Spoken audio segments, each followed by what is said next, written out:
পুরো এক মৌসুমের জন্য সাকিব আল হাসানকে দলে নিচ্ছে চেন্নাই সুপার কিংস। নিলামের আগেই পোস্ট করলো চেন্নাই সুপার কিংস এর সোশ্যাল মিডিয়া টিম।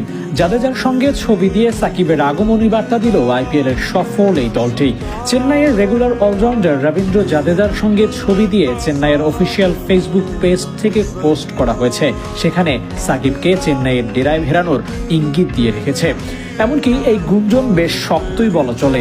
একে তো পুরো মৌসুমের জন্য সাকিবকে পাওয়া যাচ্ছে, দ্বিতীয়ত চেন্নাইয়ের যে ঘরের মাঠ সেখানে সাকিবের মতো স্পিনার খুবই কাজে আসবে। তাই গতবারের মুস্তাফিজের মতো সাকিবকেও এবার দলে ফেরাতে পারে চেন্নাই সুপার কিংস। তাহলে কলকাতা হায়দ্রাবাদের পর সাকিবের গন্তব্য হতে পারে চেন্নাই সুপার কিংসের ডেরা। আন্তর্জাতিক ক্রিকেটের ব্যস্ততা না থাকায় বিশ্বসেরা অলরাউন্ডারকে নিয়ে নিজেদের দল ভারী করতে চাইবে চেন্নাই। এমনকি সুপার কিংসের অফিসিয়াল পেজে যে ছবি পোস্ট